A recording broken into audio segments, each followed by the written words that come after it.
Good morning. The floats are out, and on this occasion I do use the word plural because I'm pike fishing, dead baiting.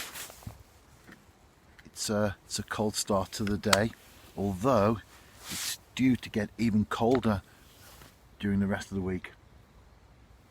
However, that won't have any effect on my fishing other than where I go, what species I decide to target, etc. In terms of getting out fishing, no problem at all. For now though, I'm concentrating on watching two orange floats in the water, and I'm pretty confident that I will get something today.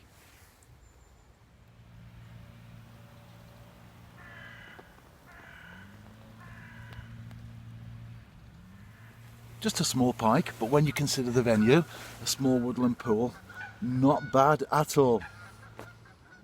Yes, my confidence was rewarded and the predator has now been returned. As I said, a small pike, but I've also mentioned on a number of occasions recently, both on video and in the written text as well, that whatever you catch, it's all relative to the water that you're fishing at that particular time. And so, based on that, I'm more than happy with that particular pike. Would be nice to add to it. The first one's always special, isn't it? Because it avoids a blank. But if you can get a few more, well, that's even better. If I was happy with the first fish, I'm even more so with the second one, because it's bigger. Again, a nice fish from the venue.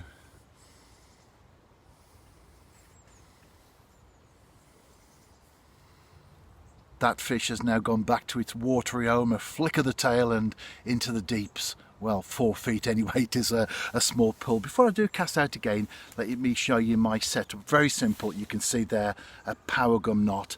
That is on the line above the float, and as you can see there, it's quite bulky. A lot of the tag intentionally showing, because what you want is when the float is, well, the bait is taken down and the float sits on the water, you want that as close to the float as you can, just a couple of inches maybe. That's all you need, because the moment that the pike picks up the dead bait, you want to see that movement on the float immediately.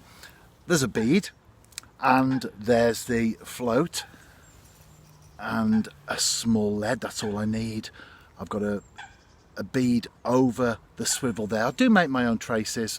If you're not sure about that, it's always best to buy them, of course, but very, very simple and easy to make. And I fish with just a single treble hook. That's a size 4, and I find that much easier. You don't lose fish anyway, and if you do lose the odd one, well, it's always kinder to the pike, isn't it? Because the last thing you want is to have the fish take down 2 treble hooks deep into its stomach. I tend to strike early anyway, so although I've got the bolt cutters and the forceps, you need those when you go pike fishing.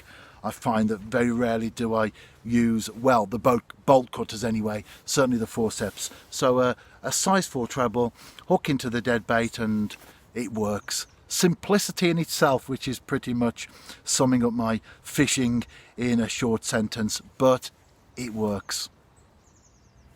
It's been a very productive morning. I also lost a couple of fish as well, and on one occasion the fish parted with the bait. I let the bait settle, it picked it up again. It's been lots and lots of action, including right now, right at the very end. I'd pulled one rod in, got that ready to pack, and the float went for the final time, and I'm going to return that small pike right now to conclude the video.